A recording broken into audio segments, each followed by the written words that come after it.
Their president is a crook. Well, I'm not a crook.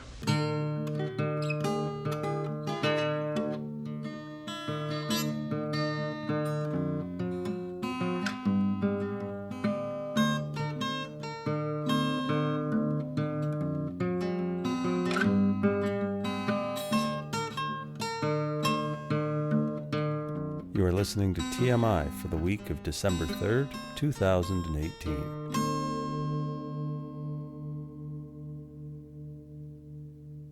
Obsessive-compulsive disorder. Are brains stuck in a loop of wrongness? It has now been determined areas of hyperactive error processing in people with OCD, and they have MRI scans to show the areas, so there might be a cure on the horizon. We have in Science News, Australian neuroscientist discovers a hidden region in the human brain. It's called endorestiform nucleus.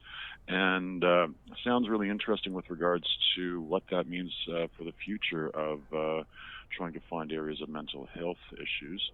After that, scientists show mitochondria DNA can be passed through by fathers as opposed to just mothers, as they've thought over the last few decades.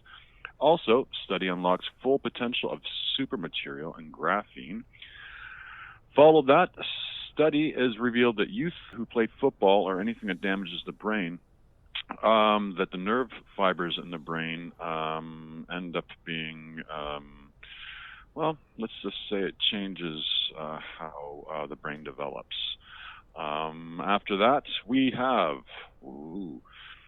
Have you ever wondered about going to the bathroom in the International Space Station, and does bacteria really grow in space toilets? Well, scientists have discovered, as well as NASA, that an antibiotic-resistant bacteria has been found on the space station toilet.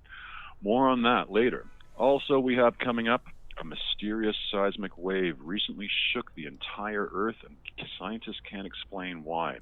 This all happened on November 11th, with earthquake sensors around the world picking up this strange anomaly, and they just don't know what's going on. And that's just off the archipelago Mayotte in the Indian Ocean, just off of Southeast Africa and Madagascar. Also, we have two more stories. Another Canadian diplomat in Cuba, number 13, Lucky 13, has been affected by now named Havana syndrome. And so we're going to go look into that a little further. And the final story, what's up with our government? Internal reports show that Transport Canada has been sitting on a study now for the last 8 years that shows that, indeed, buses do need seat belts.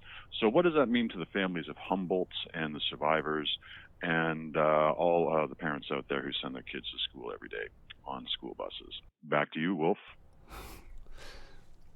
One more story, Wolf. Sorry about that. This slipped between the table and the floor.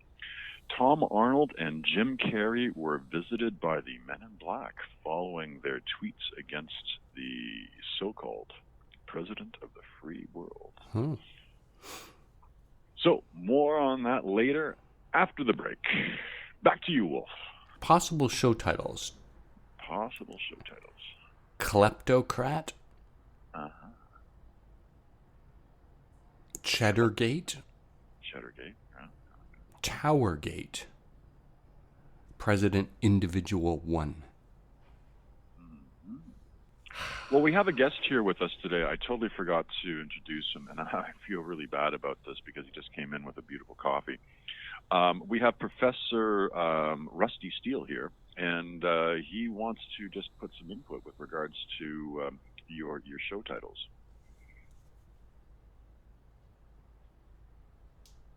It's not supposed to be me. I'm Rusty Steele. Oh, shit. You said you could deal with all this stuff in editing, right? So it's like, I don't know. I decided this off the top of my head. Rusty Steele. Yeah, you like that? I came up with that last night. The dude looked at me, goes, "Did you just come up with that?" And I go, "Yeah, it just popped into my smoky little brain." He goes, "Rusty Steele." I'm like, "Yeah, I really don't know where that came from." And he said, "I like that name. It's a good stage name." Well, having been a a DJ in a strip club, and he's had all sorts of stage names. He's like, so is that a Steel with an E, or is that just a? Because I want to use that. And I said, well, if you get a podcast on the air before 2 o'clock, it's yours. But so yeah, there's nothing to fill in with Rusty Steele after that. It's just he could be like the used car salesman voice. Hey there, hi, I'm Rusty Steele here, live on location here in Ottawa. And that's the headlines this week from Ottawa. Well, going back to my colleague in Toronto, Rusty Steele. Rusty, over to you. So much happened this week. Where to begin? One of the things earlier was Kushner, it seems, has been actually trying to do something productive. He's been setting up this new free trade agreement, or whatever they're going to call it. It seems they're all fighting over a name. All in a name, eh? Canada wants it CUSMA, Canadian-U.S. Mexico agreement. Mexico wants something where it starts Mexico, Canada, U.S., and the U.S. will probably be U.S., Canada, and Mexico. Mm-hmm. I just think it's kind of stupid they're fighting over the name. I like NAFTA 2.0. Okay. Tomato, tomato, potato, potato. Economic news earlier in the week, GM closing its plants, 15,000 U.S. jobs, 1,500 of which are in Ohio, and 2,000 or 3,000 of which are in Ontario. Mm-hmm. They're closing a 100-year-old plant here. Right. And also Michigan and Maryland, I think. Maryland has a transmission plant. And I was reading further to what you're saying, that the stock market that day reacted quite favorably. And I think this is a real indictment on humanity, or maybe a certain segment of humanity. If I recall correctly, these stocks went up 15%. Ironically enough, 15,000 laid off. Goes up 15%. Well, maybe it means there's too many U.S. car makers. Oh, I mean, you know, they were saying in 2003 that there was almost 30,000 people working at GM in Oshawa, pumping out 1 million cars a year. By 2018, less than 3,000 employees, pumping out 175,000 cars a year. So I think, you know, the writing's on the wall. When I don't know about you, but initially when I heard about this at the beginning of the week, I thought, oh my God, this is like an atomic bomb going off with a 100-mile radius. But as the week progressed and just seeing the numbers, laying off 15,000 people, you know, 4 weeks before Christmas. So I'm not for that type of capitalism, but I mean, it makes sense with what they're doing. I mean, they're even cutting their executive branch by 25%. So, you know, after $10.8 billion bailout back in 2008, it's prudent on any corporation. I mean, you're a businessman. If your overhead's too high and you need to move in a new direction, you're going to do what you have to do as a business or a corporation to survive. Rusty Steele, what do you have for us? There's some big news this week for the Canada-U.S. economy. Okay. Here's Trudeau's thoughts earlier. And Donald, it's all the more reason why we need to keep working to remove the tariffs on steel and aluminum between our countries. You know, does that have an impact on the GM plant closing? Just wondering. Meanwhile, Trump was on a totally different page when he visited a GM plant now destined to close. It's gone. You need a magic wand. Well, we found the magic wand, and that's actually going to be increasing by a lot in the next short while because we have a lot of companies moving in. Detached and insensitive. A big shocker there. Isn't that what a psychopath is, though? Detached and insensitive? Okay. So, Mr. Sensitive. Individual number one.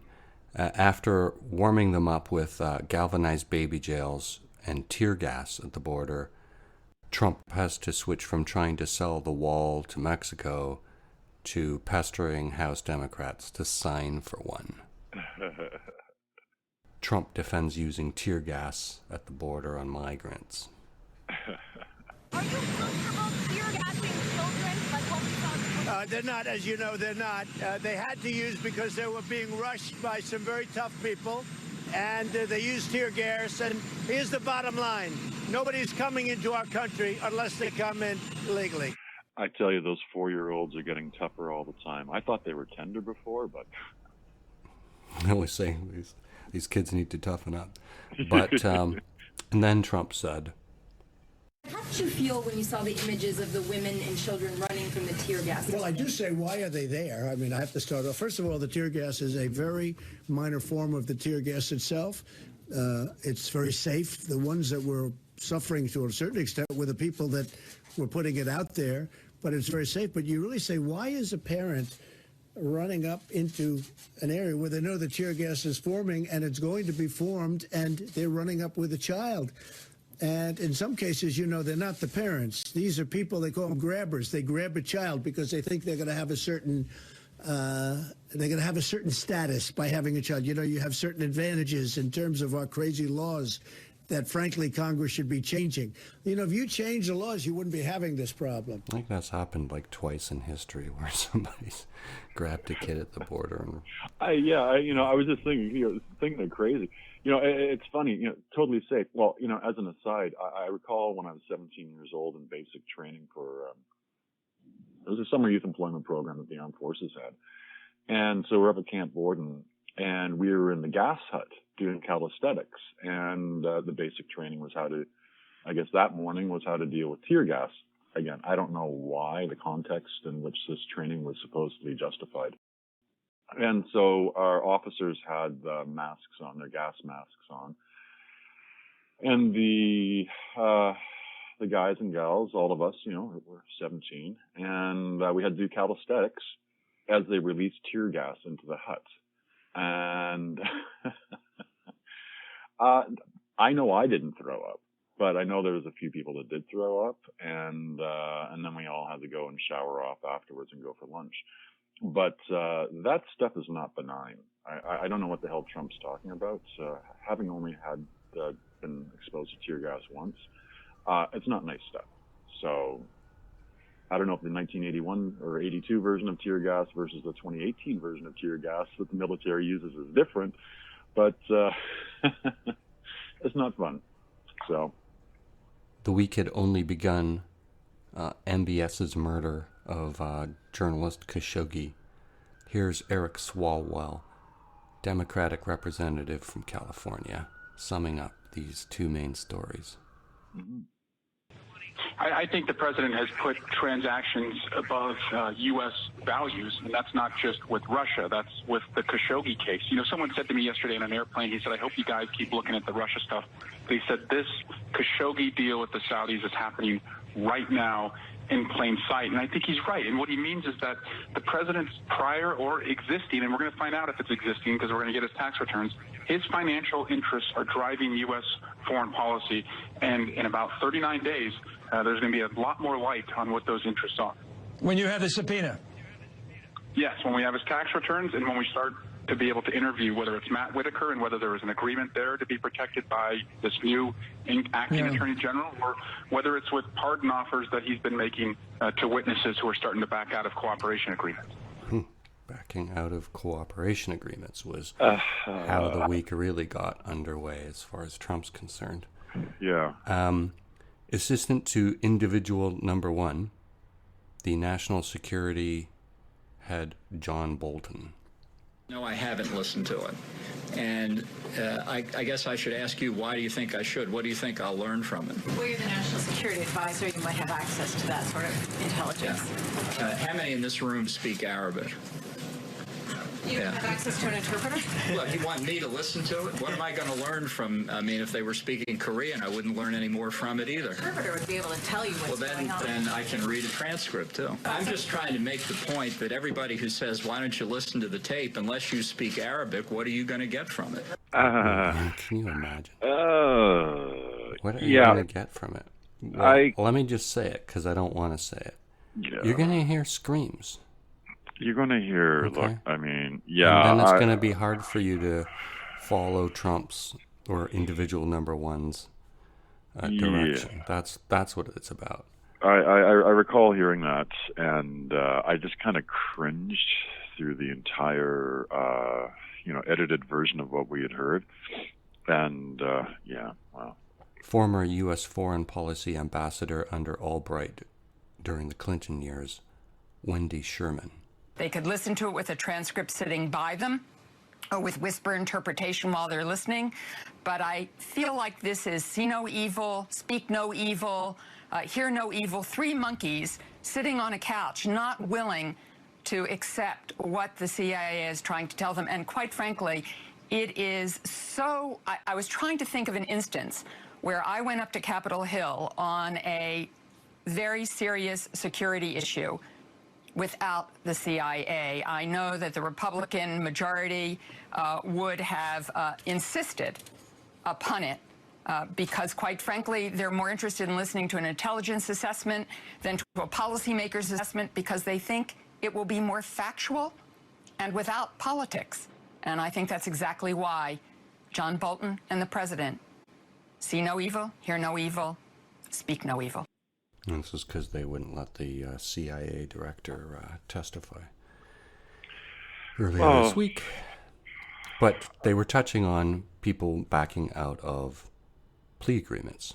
And that was the big news Monday and Tuesday. So it turns out Manafort was actually acting as a double agent, in a sense. He had entered into a plea agreement and then started feeding information through his lawyers to Trump lawyers, claiming the joint defense.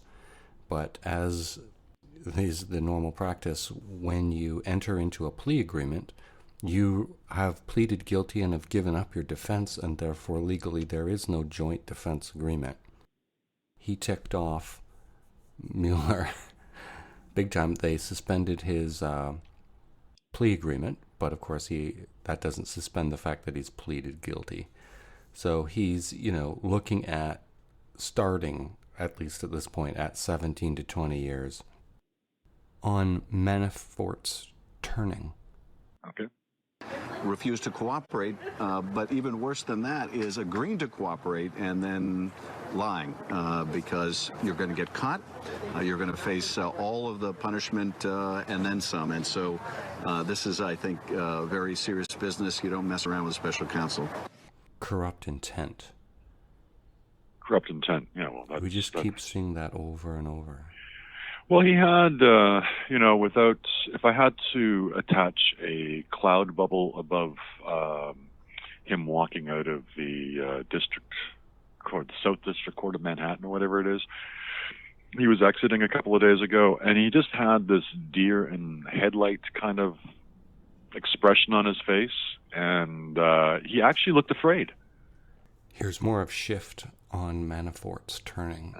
This is Adam Schiff. Okay. It does beg the question, why is all of this happening all of a sudden? Why is it all happening now that Manafort is attempting to double deal, that Corsi looks like he's attempting to double deal?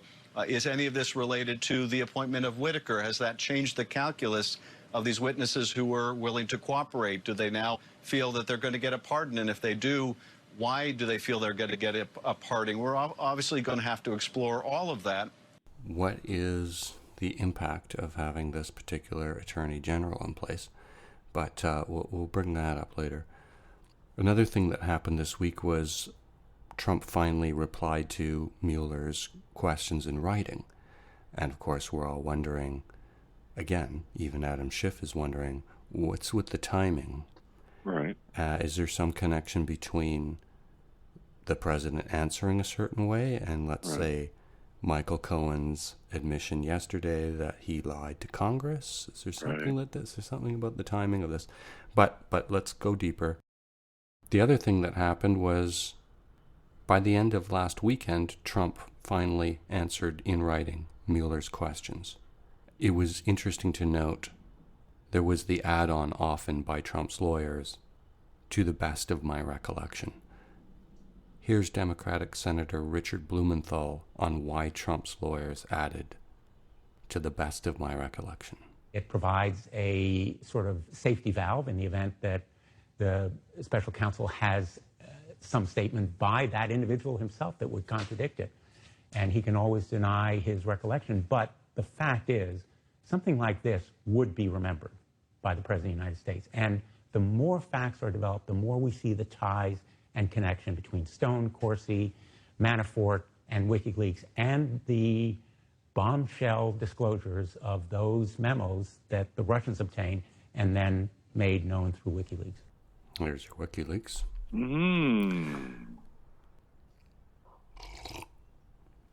Is it recording? Oh, yeah. Okay. You ready? Recording. You ready? We're recording. That's not what I asked. Okay, we're recording. Yes, we are. No, I asked, are we ready? Okay. Yeah, well, when I said we're recording, that means obviously we're ready, right? No, different. You know, in my world, it does, anyways. Okay. Toronto's a bigger city. Okay, here we go. Yeah, right, yeah. Okay. At least we have a canal here.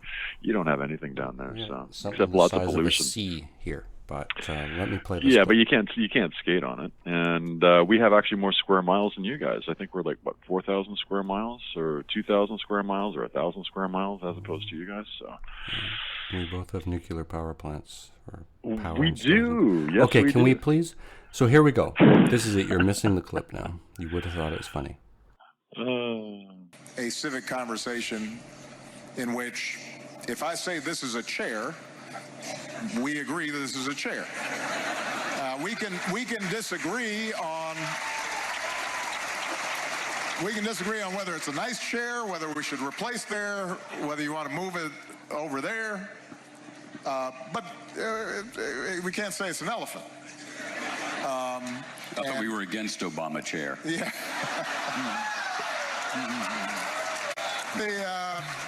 That was a good chair, by the way.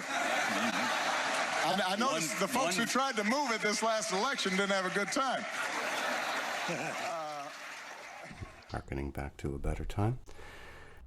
The other thing that happened as the week went on was Cohen being given a plea deal in exchange for pleading guilty to, amongst other things, lying to Congress.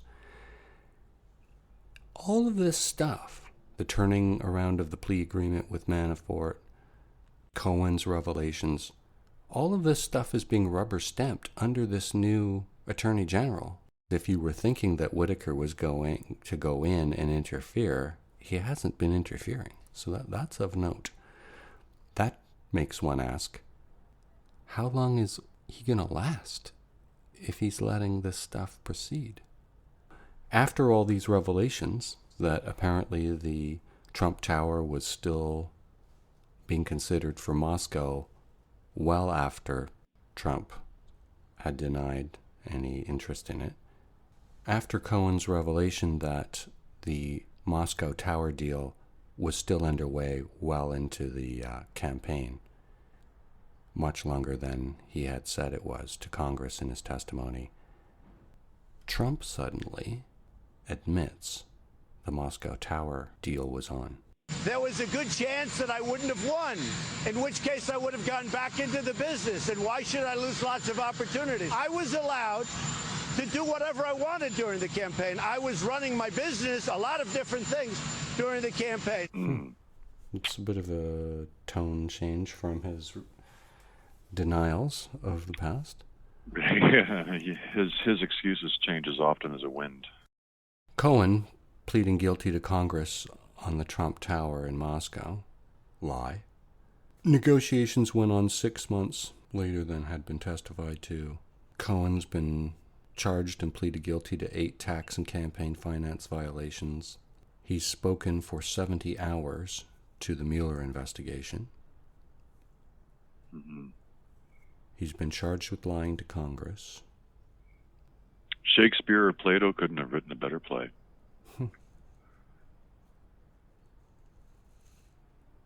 It just keeps on getting better and deeper and deeper and deeper. And, you know, like a good chocolate cake, you know, the more you get into it, the deeper and darker it gets. So Cohen was pitching for land, funds, and help from Putin's number 2, Peskov, hiding ties with the Kremlin during the campaign. Mm-hmm. And here's the punchline. The Kremlin, or Putin, knew about this for years. Knew there was a difference between what Trump was telling the public and what he had offered Putin. Cohen's excuse for lying to Congress was he lied in order to be consistent with Donald Trump's public position. Trump has come out calling him a liar. So does that mean Trump's public position was a lie? I asked before, is there a connection in the timing? So here's the question. Was one of the written questions to Donald Trump that he was still doing business in Russia after January of 2016? Certainly appears to be. Is that why one of the sets of facts that Cohen agreed to, because he could have agreed to a whole planet full of facts, but because I'm sure there's a whole flurry of charges and things, but it's just interesting that his admission and plea of guilt was focused around, and one of the details revealed in the charging documents was that they were doing business not just past January of 2016, but well into June. Also funny that just within 2 or 3 days of that June date is when the Trump Tower meeting that's triggered so much of all of this occurred on. It's just funny within days.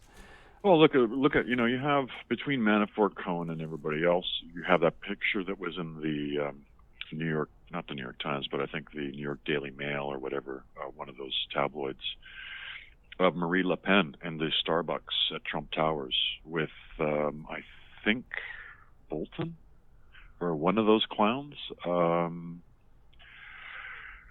So this was like a couple of days or a couple of weeks before Trump won the election. So, I mean, there's obviously a vast conspiracy afoot, if I can say that, or not so much a conspiracy, but something's afoot, and it stinks, and it's not trench foot. It's like an onion. The more layers you peel, the more it stinks. That's George Costanza. Yeah, exactly. Reporter Hunter Walker, who's reported on the story months ago on this Moscow tower, but it was ignored, forgotten, or discarded due to perhaps our information fatigue. All the focus today has been on Michael Cohen's work with Felix Sater to build a Trump skyscraper in Moscow. And what I've learned is that Don Jr. and Ivanka Trump were separately pursuing efforts to make a Trump-branded skyscraper in Moscow. They also both did have involvement with Michael Cohen's work. Ivanka was recommending architects, and as a source familiar with the Trump organization put it to me, Don Jr. was, quote, peripherally aware. I think to the point where one of the plans was to actually have an Ivanka Trump outlet in this Moscow tower. Remember, she folded her little business? She had a whole brand? Yep. Yeah. Here's more Hunter Walker.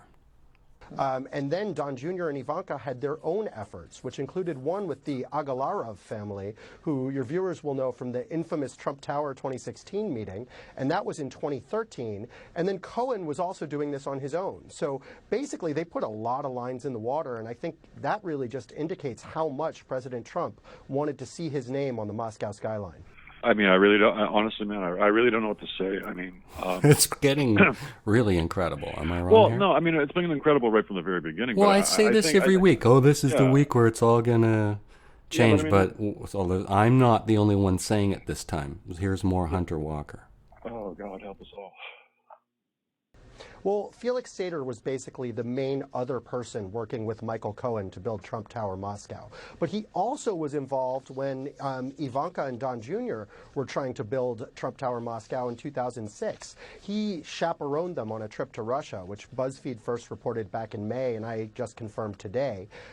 However, I think there's been so many separate efforts by the Trump organization to get this skyscraper built that, you know, it all got a little bit muddied. And I know when I first read that Sater went over there with Don Jr. and Ivanka, I assumed that all three of them were working together. But apparently, Don Jr. and Ivanka were taking their own separate meetings and doing their own separate work as far back as 2006. Check her out. Oh, man, that is fucking cool. Nice decimals. I know, look at my spacesuit, too. Right on. Can I put it on the launch pad there, Commander? All right. Oh, are you sure we've got to play space here? Like, this is kind of Come on, Ricky, look at this. This is awesome. Mission Control, this is Commander Bubbles. I'm getting an MPS warning light on the link monitor control subsystem. I'm requesting reallocation of main arms firing through the CDS at level 6. Please advise. Copy that, Commander. Reallocating there, Commander Bubbles. Try some, Ricky. Breaker, come in Earth. This is rocket ship 27.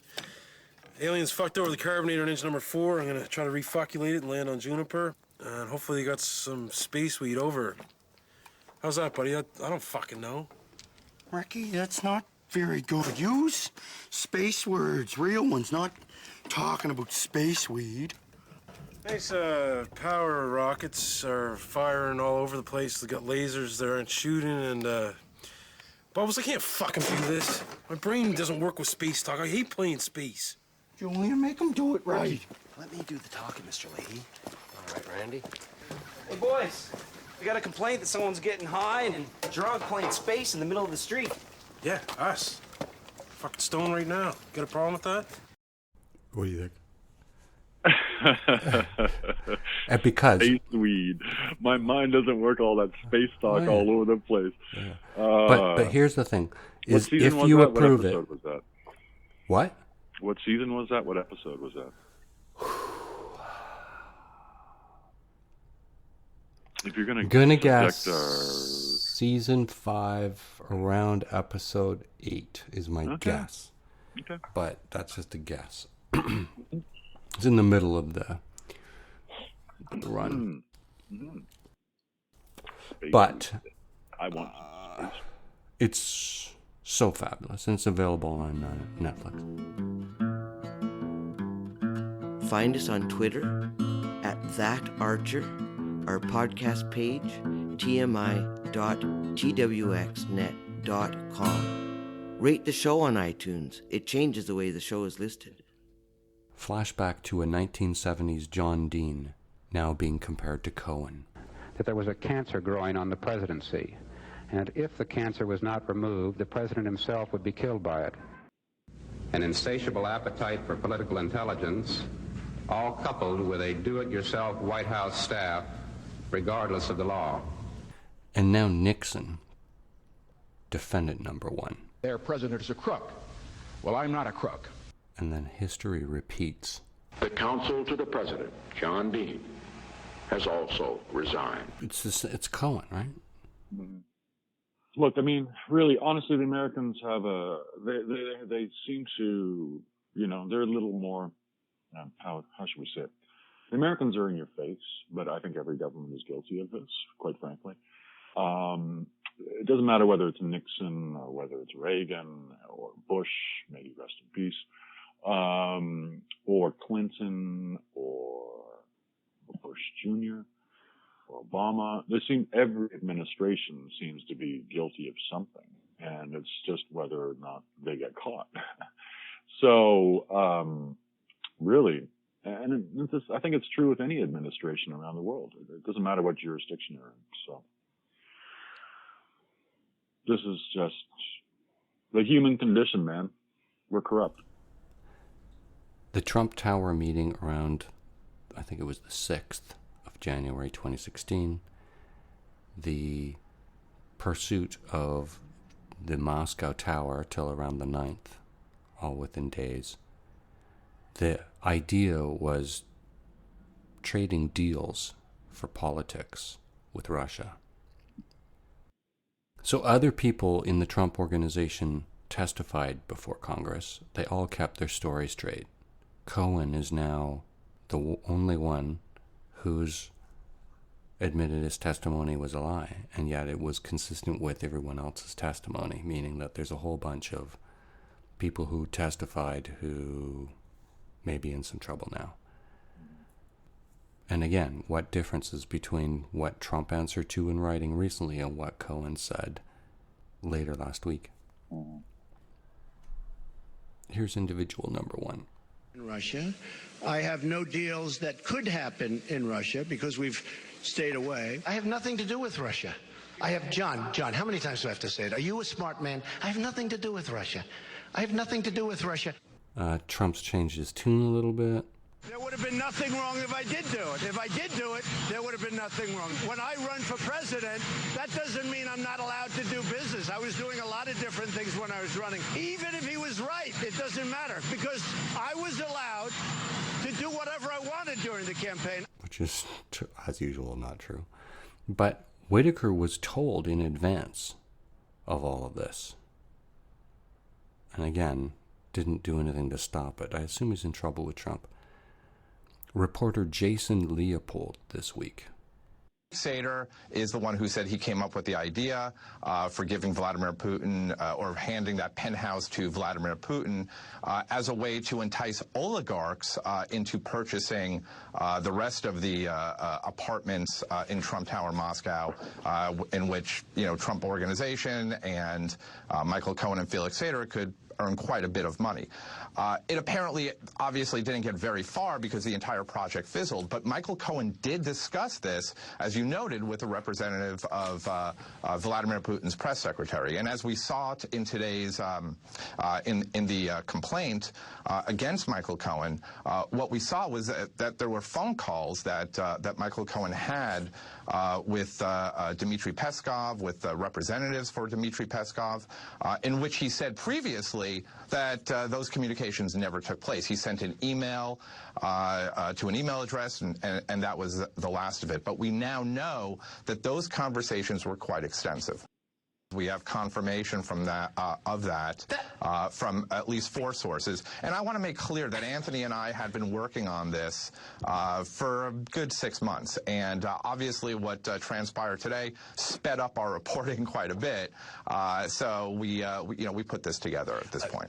There was going to be an Ivanka brand spa and a $50 million apartment for Putin.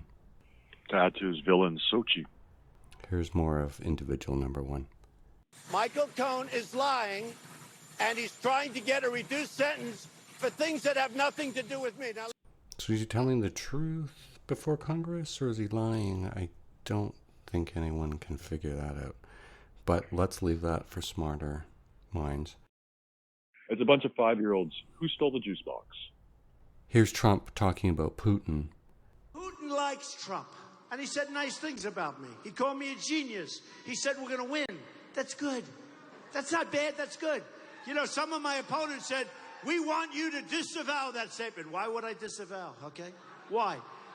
But if we could get along with Russia, wouldn't that be a good thing instead of a bad thing?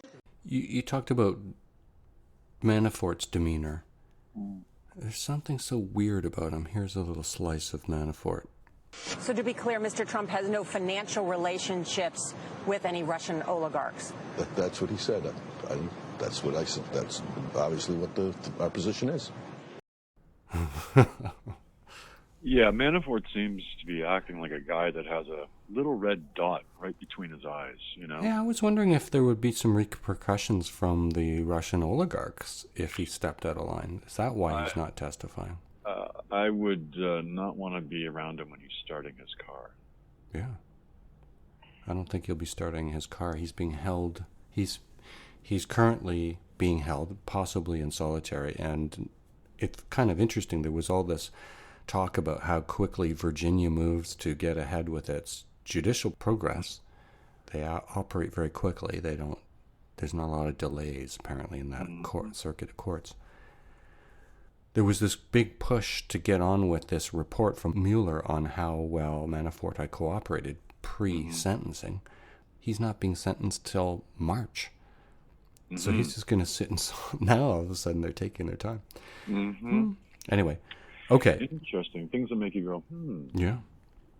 There was the idea to trade an apartment, and that this would be known by Vladimir, but trade a project for control of a U.S. president. You got to congratulate Vladimir.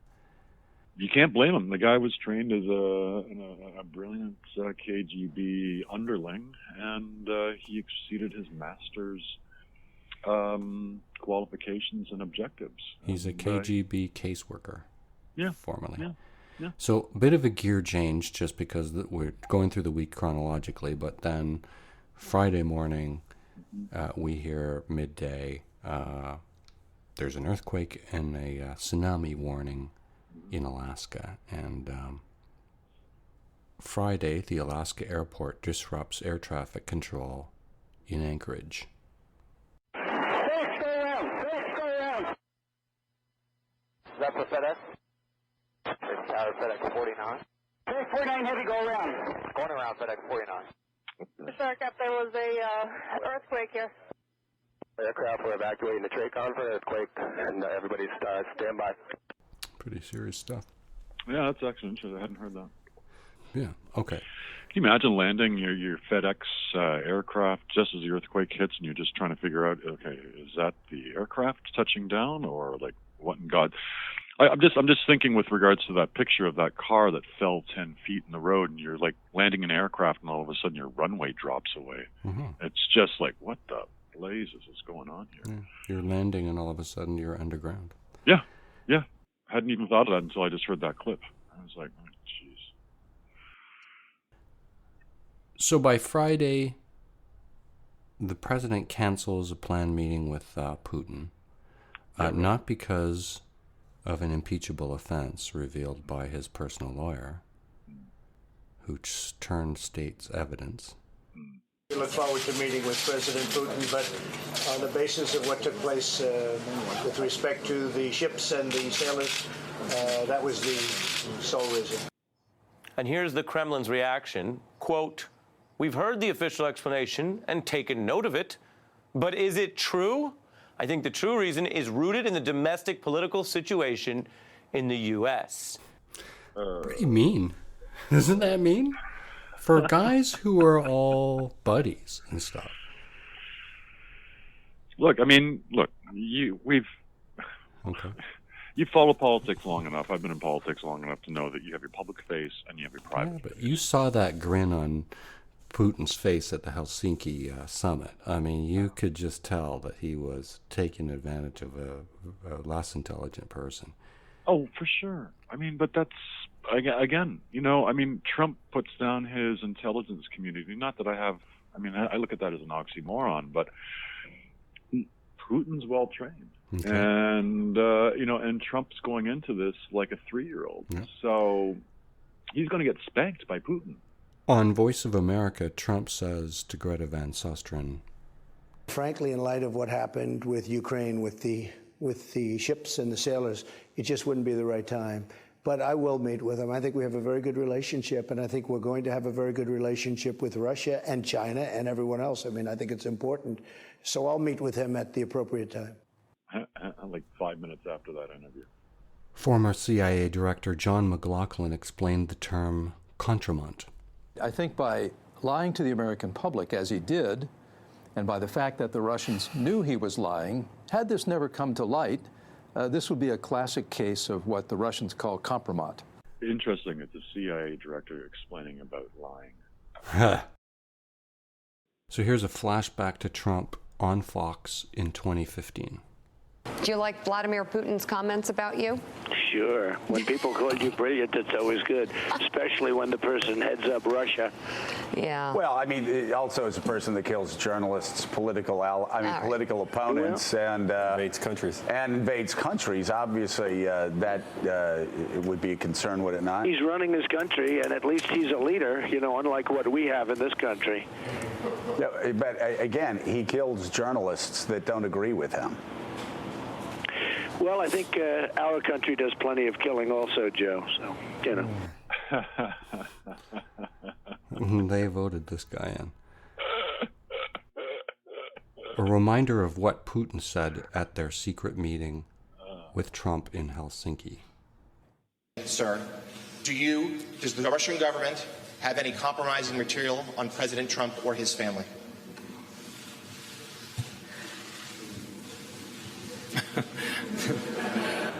Yeah, I did heard these rumors that we allegedly collected compromising material on Mr. Trump when he was visiting Moscow. It's difficult to imagine another nonsense of a bigger scale than this. Well, please just disregard these issues and don't think about this anymore again. And I have to say, if they had it, it would have been out long ago.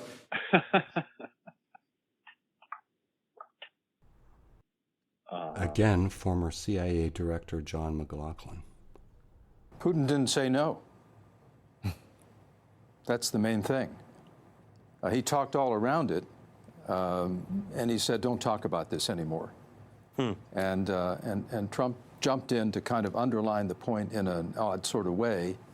So it leaves you not knowing, but it leaves you, as the whole Helsinki summit aftermath left you, scratching your head about what really went on in that room. A circle jerk. I have no deals in Russia. I have no deals that could happen in Russia because we've stayed away.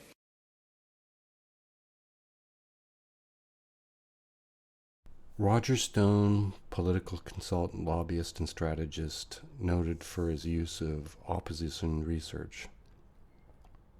Jerome Corsi, which we've had on clips of. Author, political commentator, and conspiracy theorist. These are the sort of characters that are still swirling around that we don't know of. Colbert ended a recent show with... Well, it turns out Corsi's performance might just be for one viewer. I'm not counting on Donald Trump for anything, including a pardon. That's not the basis on which I made my decision. I don't... Why are you bringing up a pardon in a television interview? Everybody, you were talking about it before. Everybody. But I didn't ask you about the pardon. Well, you're bringing up a pardon. I'm bringing it up because I want to make it clear that I don't expect one. I'm not asking for one. Yes, pardon me, I beg your pardon. I'm not asking for a pardon by repeatedly bringing up pardons. Pardon? Also, you know who I love? Dolly Parton. Just so talented. Really, you don't want me to respond to that? I was running my business while I was campaigning. There was a good chance that I wouldn't have won, in which case I would have gone back into the business. And why should I lose lots of opportunities? I built an unbelievable company. But if you look there, you'll see there's nothing in Russia. So is this that moment where things turned like they did during the Watergate scandal? Oh. It's an impeachable offense to lie to the American people. The timing possibly connected to Trump's written answers. Wolf? George H.W. Bush. Yeah. Dead at 94. Condolences to his family. President number 41. What about the 200,000 dead and burned in their vehicles on the road to Baghdad? Oh, yeah, I know. I mean, how are they feeling as, we celebrate H.W. Bush? I mean, obviously I would prefer him maybe or not. I mean, this is a time when, people like me were a bit cynical about CIA heads. Yeah. Now all of a sudden they're our last bastion of freedom. Which is kind of creepy and uncomfortable all at the same time. You know?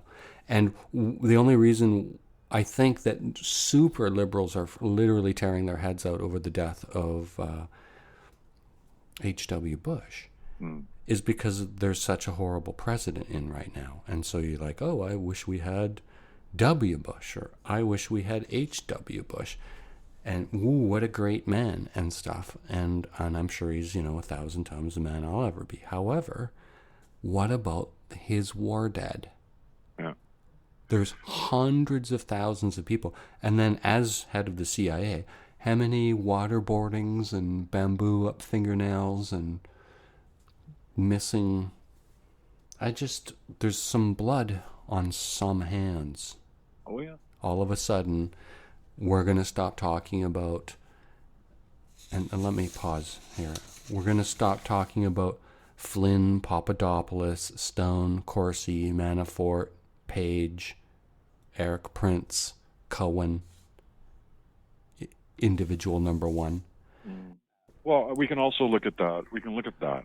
But, I mean, there's something, I think, a little more relevant to our geographical neighborhood is Central America. Okay.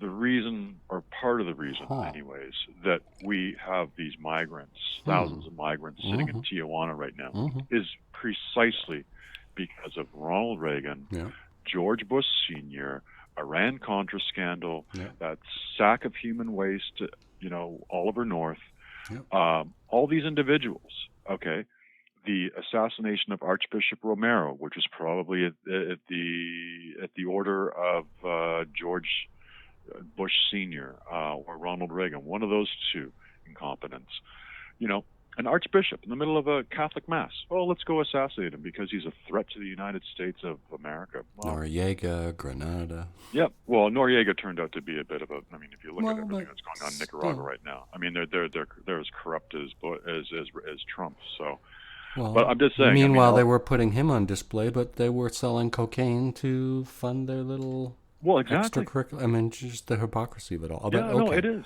It is. I I remember watching back in Toronto the ABC World News Tonight with Ted Koppel, and they're interviewing a Cessna pilot, and they were asking him, "Okay, so what's going on?" And I think this is as the Iran-Contra scandal was hitting the fan, and he said, "Yeah, Central America, we drop off the guns and we pick up the cocaine, we fly them into airstrips into Texas." And I remember Koppel's jaw hitting the floor or the desk. And he asked him again, and the pilot reiterated what they do for the CIA. And what's amazing, and this is why I can't take anything seriously anymore, let alone the Americans, is that nothing really was done about it. But yet they go after people in low-income neighborhoods who are trying to fight to survive capitalism, and they're doing the exact thing that the American government was doing. They're being supplied with guns, they're being supplied with cocaine, they're being supplied, and then they arrest them and put them in their corporate jails. So... And then profit by the head. Exactly. Charged by the head in the jails. Exactly. Okay. So, I mean, if Trump and the Americans and the rest of the world can't see why we don't take anything seriously anymore, it's precisely because of that. Let's hear some of your stories, Wolf. Scientists are at a loss to explain a strange seismic event that shook the planet on November 11th and was picked up by earthquake sensors stationed across the globe. While the cause of these mysterious disturbances remain unknown, it's somehow linked to an ongoing seismic swarm that's been rumbling the archipelago of Mayotte in the Indian Ocean for several months. But just what these unusual tremors ultimately mean is unclear. So, this is from a seismologist, Gorn Ekstrom from Columbia University. He told the National Geographic about the November 11th anomaly. Almost exactly a half a year before the strange signal turned up, seismologists were surprised by another kind of abnormal seismic activity in the same vicinity, a swarm of hundreds of small, frequent earthquakes originating about 50 kilometers or 31 miles off the coast of Mayotte. So if you go to Earthquake Swarm, you'll be able to find all this stuff. The network of islands and inlets are located roughly halfway between Africa and Madagascar. It's governed by France, but also claimed by the island nation of Comoros. On the morning of May 10th, this region was rocked by a quake that turned up without warning, and which didn't come alone, followed by a series of hundreds of tremors that have yet to disappear. The most dramatic of these was 5.8, and that was on May 15th, the largest quake ever to occur in the Comoros Basin. And while this swarm was generally lessened in intensity since, a 5.1 magnitude earthquake this week served as a not-so-subtle reminder that the tremors haven't stopped. So they're not too sure what's going on. While earthquake swarms aren't necessarily dangerous, they're just trying to figure out what this means in this part of the world. And then, which brings us to November 11th. Less than 3 weeks ago, during the swarm, it just hummed consistently without spiking fluctuations that are signature of usual quake activity. So they're saying this is very atypical, low-frequency signal, and that it repeated every 17 seconds, and this lasted for 20 minutes in total. So there you go. So if you look at waveform monitors, it's very interesting. They're saying here it's something quite new in signals on our stations, and they're just perplexed. And GPS readings indicate that since July that these swarms began, the island has shifted 60 millimeters or 2.4 inches to the east and 30 millimeters or 1.2 inches to the south. So they think that maybe it might have something to do with a magma reservoir emptying nearby, but they're really not too sure. So there you go. Sounds like a new island. Yeah. The island is being moved, and they're definitely trying to figure this one out. They're scratching their heads. Another story, and so I don't know, this kind of like diplomacy speak for are you friend or are you enemy? Who's doing this to us? But the Havana syndrome, a 13th Canadian diplomat has concussion-type injuries to their brain, and as well as their children. And the Canadian embassy in Havana might now be closed temporarily because they just can't figure out what's going on. And neurologists in Canada and the United States are saying, okay, this is consistent now with concussions, but they haven't been hit in the head. So obviously something's going on. They're thinking now an auditory weapon of some sort. And so it's now 13 diplomats from Canada that are now displaying unusual health symptoms. So Global Affairs Canada they're not pointing fingers, but, it could be Russia, it could be China, or it could be the Cubans. So unaccompanied postings are now happening in Cuba, which means family members are no longer encouraged to go with the diplomats to Havana. So there you go. They figure it's microwaves, though, and a small weapon. There's an American family that is suing a 5-star Mexican resort. Their daughter was dead within 2 hours, and they're blaming it on tainted alcohol. That alcohol that should not be served. Apparently, the parents of the 2 children, after they arrived there, they were sitting at the hotel swimming pool, having a couple of adult beverages, and their daughter was dead within 2 hours. And the hospital in Mexico wanted over $6,000, almost $7,000 American, to transfer their daughter from emergency up to the intensive care unit. They weren't getting any help from the American officials or from the hotel, the 5-star hotel. And their daughter was transferred to a hospital in Florida, where she subsequently died from the tainted alcohol. And so the family is now suing. And what's interesting, their lawyers have been doing a lot of research, and there are apparently hundreds of people who have visited Mexico and these so-called 5-star resorts have been poisoned or sickened from so-called alcohol that's not fit for human consumption. And the hotels are switching out the alcohol and making it look like premium alcohol when in fact it's not. So I think that's really kind of interesting. From CBC, a 2010 Transport Canada report that revealed that school buses failed safety tests and did not do enough to prevent serious injuries was kept hidden from the public, the Fifth Estate has learned. The study, which showed that high-backed padded seats on school buses did nothing to help children in side impact and rollover crashes, was marked internal research report, end quote, and was not posted on Transport Canada's website or otherwise made available to the public until the Fifth Estate asked for it last month. You'd think in Canada that stuff like this would be we see it all the time. These buses, they just open like sardine cans by hitting the underside of bridges or rolling off the road. Or hitting rock faces. like in earlier this summer down by Gananoque with the American or whatever bus that was carrying all those tourists and hit the rock face.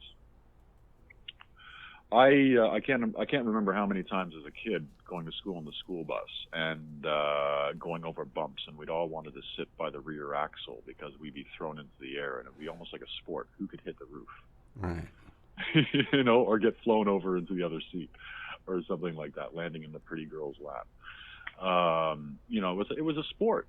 You know, but now you look at this and you realize, oh, well. I always thought that it was kind of weird that, you know, you'd have seatbelts in cars and seatbelts in planes, but you never had them in buses and you never had them in high-speed trains. And yet there is no study on high-speed trains or anything like that, or commuter trains or subways. But, you know, it just kind of makes you scratch your head. Our incidents of racism in Canada have gone up 45%. In the last couple of years since Trump has been in office. And they're not too sure whether it's just because more people are more comfortable on reporting these things and that law enforcement are going to take them seriously, or whether this is, whatever. So I thought that was kind of interesting. Well, there's a tweet from Melania. Oh, okay. And you know, I think you've kind of moaned and groaned when I've made fun of Melania, but I can't help it. She says, I believe education and learning is the key to making the right decisions on your own behalf. Okay. What kind of decisions has she been making? Well, she does have a child. So she married the Michelin tire man. What kind of decisions has she been making? Look who she married. Well, like I said, the only thing I can think of that has nothing really to do with herself or that, you know, orangutan, you know, ass hair, is her child, her son. I mean, most when normal she parents, was giving birth, he was out with Stormy Daniels. Yeah, well, that's not the point. Okay. I mean, you're asking the question of, you know, what decisions is she Okay, well, she hung around. In fact, wasn't there a time where she wasn't going to move from Trump Tower to the White House because it was like in a bad neighborhood? Yeah, I think it was like 6 months before she moved in there. Yeah, so she finally moved. She stayed after the McDougal, the Daniels, the pussy grabbing, I mean, all of it. She's still right in there. In fact, she likes to come and fire people every now and then. Yeah, again, I take it as a grain of salt. Anything that comes out of the White House is spin of some sort or whatever. That was her press office. Yeah. Okay, well. Another tweet, a little bit of an update. Last week I mentioned that there was, or previously I'd mentioned there was a cop who went home, entered the wrong address. Yeah. Shot a black guy. Well, the sort of update on that is a former Dallas police officer who says she killed a man after mistaking her apartment for her own is indicted on manslaughter charges. Oh, fantastic. Good. Well, it kind of ties into what happened down near Niagara Falls. That's St. Catharines. Two cops investing a car accident, and then his fellow officer shot him multiple times, and the individual had to be airlifted to the Hamilton General Hospital. Right, and so that was being investigated by the SIU. Yeah. But then some part of that investigation was then taken over by the OPP. Okay, I didn't know that. So there's something's not right in... Something smells rotten in Denmark, or at least in Pelham. Organized crime, grow-ups, you know, human slavery, you know, Donald Trump. Okay, new research reveals why the supermaterial graphene has not transformed electronics as promised, and shows how to double its performance and finally harness. How many times have I heard that? Well, dude, I think we have it. Graphene, so just for the people who don't have the full grasp on graphene, graphene is the strongest material ever tested. It's also flexible, transparent, and conducts heat and electricity 10 times better than copper. So, after graphene research won the Nobel Prize for Physics in 2010, it was hailed as a transformative material for flexible electronics, more powerful computer chips, and solar panels, water filters, and biosensors. But performance has been mixed and industry adoption slow. Now a new study published in Nature Communication identified silicone contamination as the root cause of disappointing results and details how to produce higher performing pure graphene. So there you go. So it was contaminated. The other thing was buckyballs. Buckyballs? It's the same.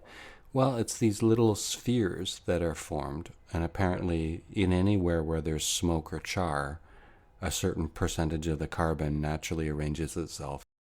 They were touted as being just the same with the graphene, revolutionary material that would turn superconducting on its ear, or had potential where you could put things inside the buckyball as a way to get them into the body, and it was going to be a revolution the likes of which the world has never seen.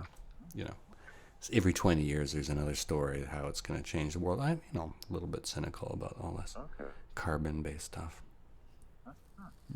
Huh. Well, it's like, remember that ceramic that was going to revolutionize superconductors? Yeah. And then there's the cold fusion, and then there's the buckyballs, and graphene. Mm-hmm. Just saying. I'm just saying, yeah. I mean, hey. You could always use it to draw stuff with.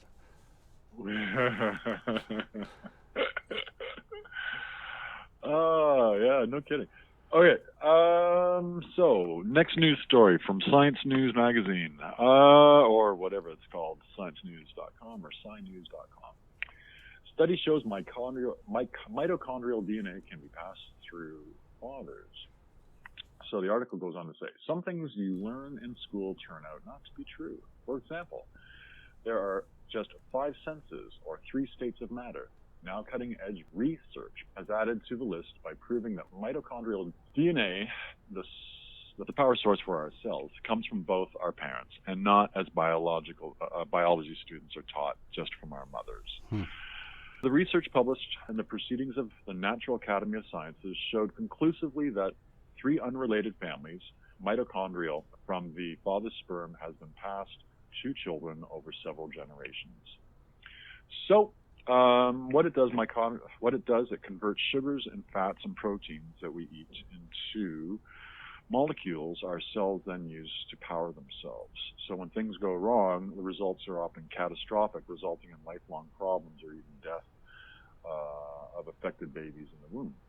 So now that as a result of this, they're able to do more research into diseases that we really didn't understand before. So that's exciting news. Jim Carrey might want to dial it back a notch. At least he welcomed a visit from the Secret Service like his fellow famous anti-Trump Twitter actor Tom Arnold. Arnold challenged the president to a body-slamming contest via Twitter in October, revealed that the Secret Service questioned him about those threats just a few days after they were posted online. Less than a week later, the Secret Service, acting on orders from headquarters in Washington, deployed 2 men in black to Arnold's home in Los Angeles. The actor said in an interview released Monday with Mother Jones magazine, quote, "We go out on any and all tweets and Facebook posts or any type of threat," end quote, one agent told the comedian. According to the magazine, which viewed the video in its entirety, quote, "It's our type of case," said one agent. "What we're concerned with a lot, too, is the audience it can reach and that it can incite somebody to do something." So there you go. It's interesting that Arnold is targeted because didn't he have access to some tapes that were recorded in the off takes during The Apprentice? And he was trying to get those tapes from the producer of the show who's sitting on them. Okay. Kind of like doing a favor to Donald Trump. Yeah. Apparently a lot of stuff was said during those outtakes. I wouldn't be surprised. Well, you know, it's interesting that the whole bloody thing is interesting because it's like with GM closing, right? You wouldn't think that the president of the United States, and an alleged billionaire, would be wanting to thwart capitalism And here, GM is saying, well, look, we need to restructure. We need to reinvent ourselves, moving forward in the next 100 years. And Trump is jumping up and down like an indignant child and saying, well, no, we can't have this. We can't have this. But meanwhile, Toyota and Honda have no problems in investing in Canada, and they're doing quite well. And I think Ford is as well. And I think Fiat Chrysler just announced a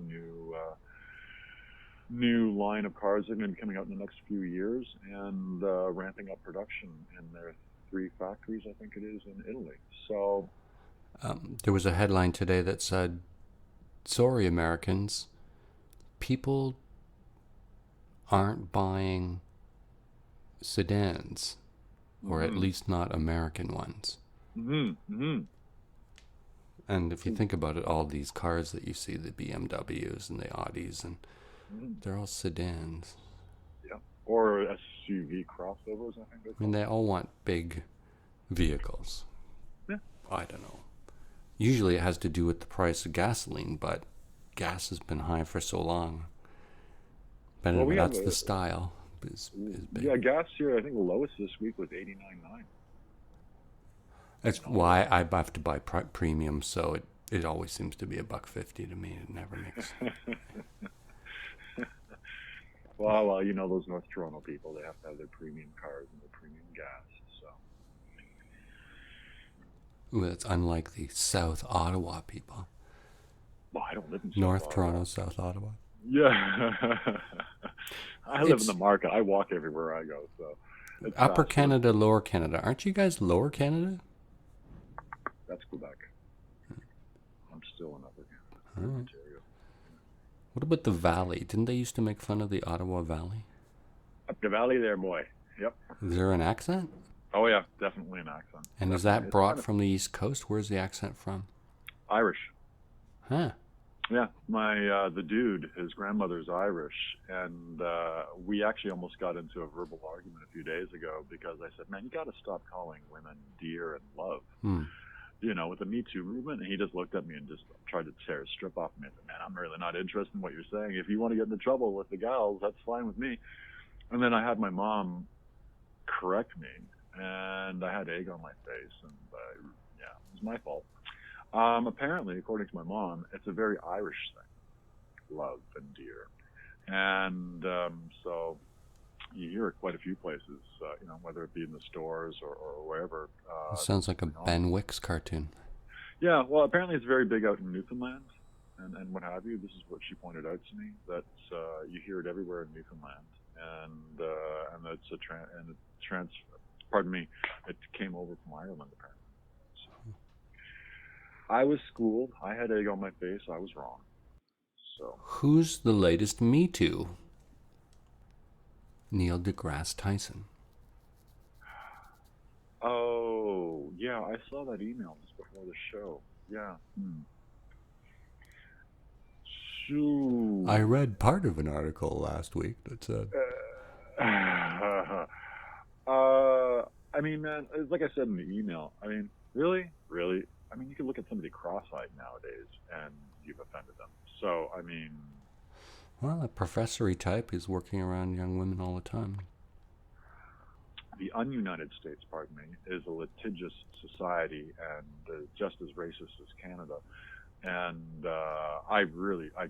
honest to God, man, I really don't know what to believe anymore. I mean, the last 48 months, 72 months have just been a whirlwind of social upheaval, whether it be politically or socially around the world.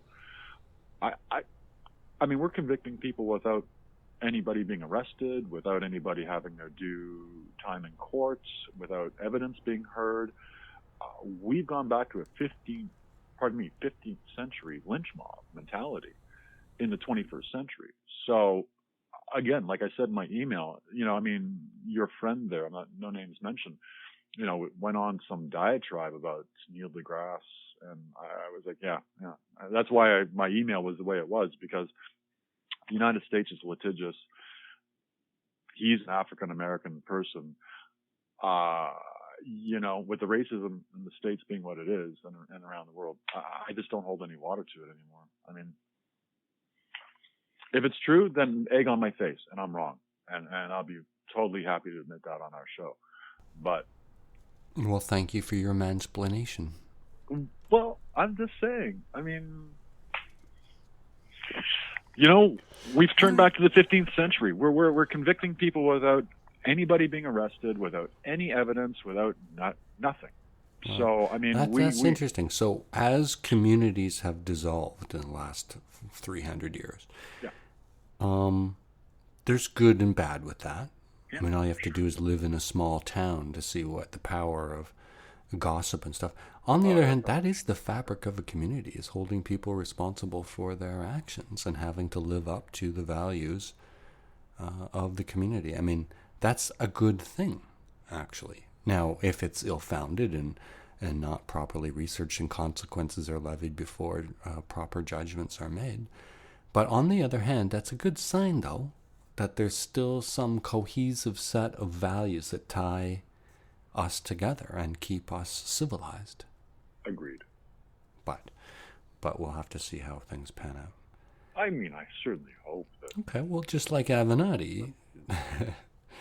Right? Oh, it's the come same on. thing, right? I mean, this is the seventh circle of hell with Trump and all his little minions. So, I mean, I don't expect Avenatti is not a minion. He might still run for president. But did you hear anything latest about him? Because last week you were saying he had not been paying his rent. And, of course, there's accusations that he's been punching gals. But he denies it all, and he has actually, I mean, even this week, if it wasn't for Avenatti and Stormy Daniels, there would be no testimony on Thursday at plea agreement with Cohen. I lied to Congress. I mean, agreed. Before, and you had said, oh, he's celebrated as some liberal god. Yes, I have been defending him. But, so Neil deGrasse Tyson, I see your Neil deGrasse Tyson, and I raise you a Michael Avenatti. So we'll have to see how things pan out. Did you ever think, I mean, watching things back in the 80s, watching things back in the 70s, trying to remember things from the 60s, I never thought that we'd be at this point in time in our evolution, as a species. So you didn't think that Watergate would happen again?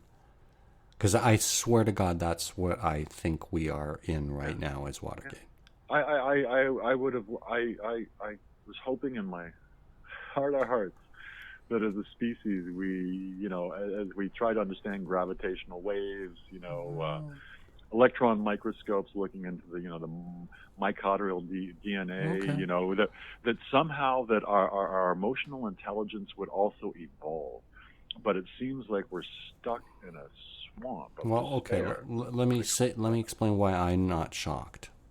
I hear what you're saying, but I'm not as shocked as you are, because if from the 70s forward you knew that sexuality was going to advance into the popular culture, and if you knew that celebrity was going to advance, then you would have a Trump, a pussy-grabbing celebrity running for office who would bring all of the values that were depicted quite clearly in The Apprentice. Right? So doesn't he have people come on who are picked for their ability to market stuff? Of course he's going to be doing Trump Tower deals while he's... But this reminds me of, and I'm not saying this to put Trump on a pedestal or anybody in his despicable little circle, but this kind of reminds me of Egyptian, Greek, Roman politics back in the day, without referring to anybody specifically. Again, I don't want to bloat their ego any further than they already are. But we've seen this 2,000 years ago. Yeah. Caligula. Okay. One thing that made me think of that a long time ago was that story of the Davos boat being untied. And then we find out she's got 14 other identical boats. Yeah. I hate to say it, but, if we come back to commercial oligarchy and the number of people who hold the wealth on Earth versus us, the proletariat, It is like pharaohs in Egypt. And someone like Trump and Davos, they really are pharaohs. I have 100 barges. Oh, well, fantastic. And to hear them talking to the Rust Belt about working man jobs, is truly ridiculous, considering the difference in wealth between them and us.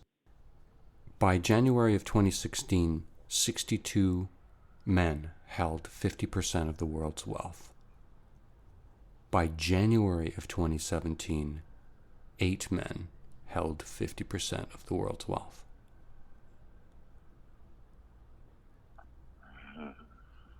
So,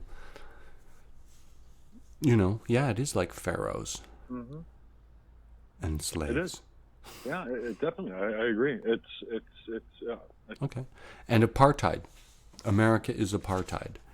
I say this because the popular vote was won by 8 million in the midterms for the Democrats. Yeah. And, let's just say the Senate. If the Senate wasn't so gerrymandered, you would see 8% more seats held by Democrats in the Senate. Right. So, greatest democracy in the world, last bastion of freedom, most powerful man in the world. Just,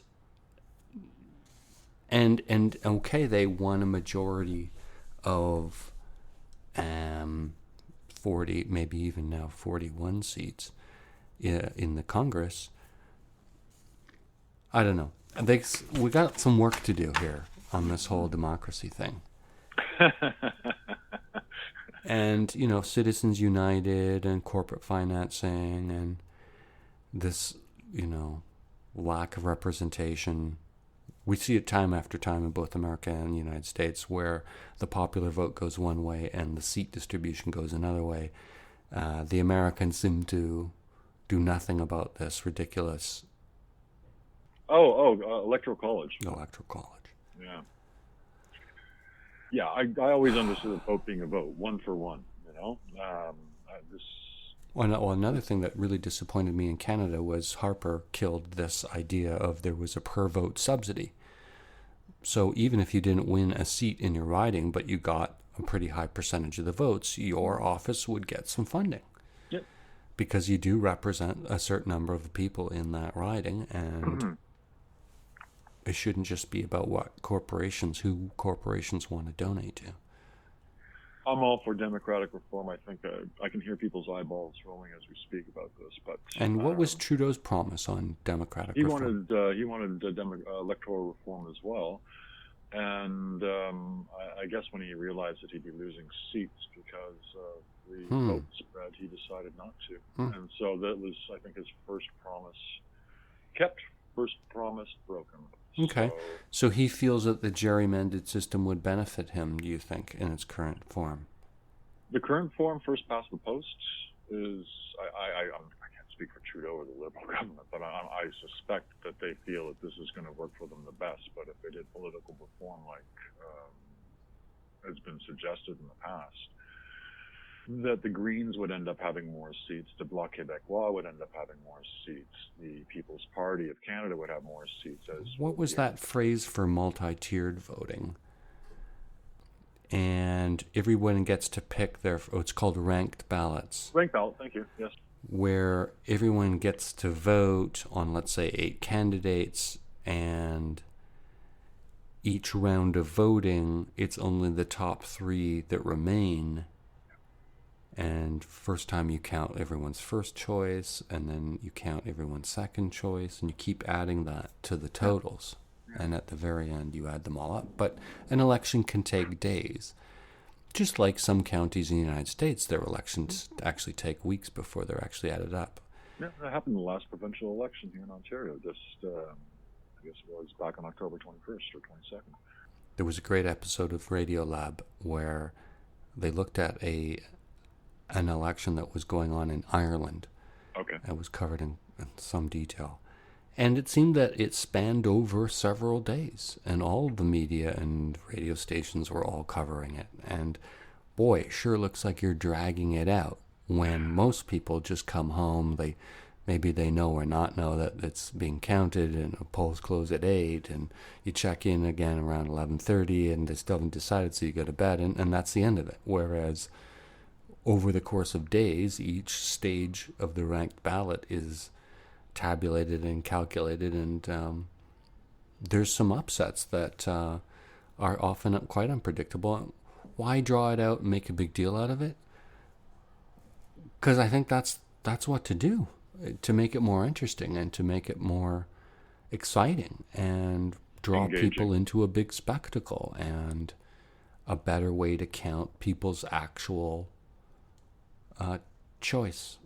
It seems to amplify preference and work through some of the flaws like voting against the person you don't like rather than voting for the person you really do like.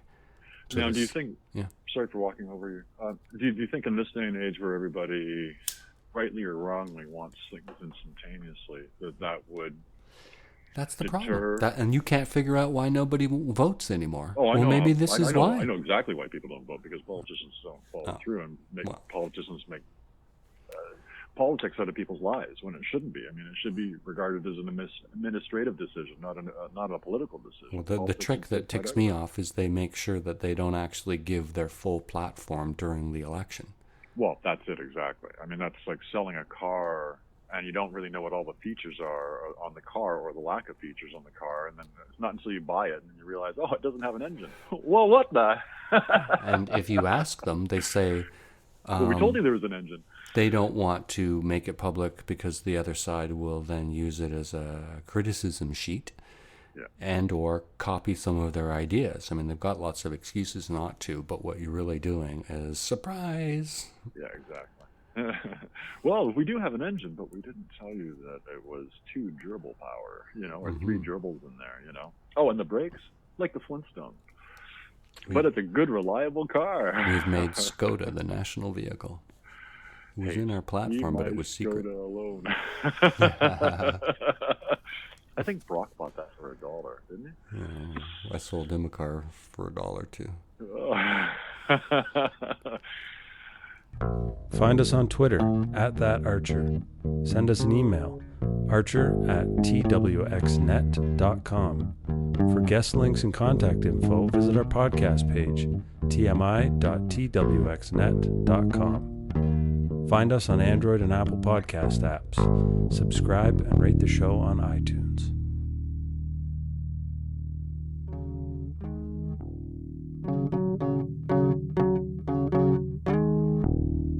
I'm Dave Archer in Toronto.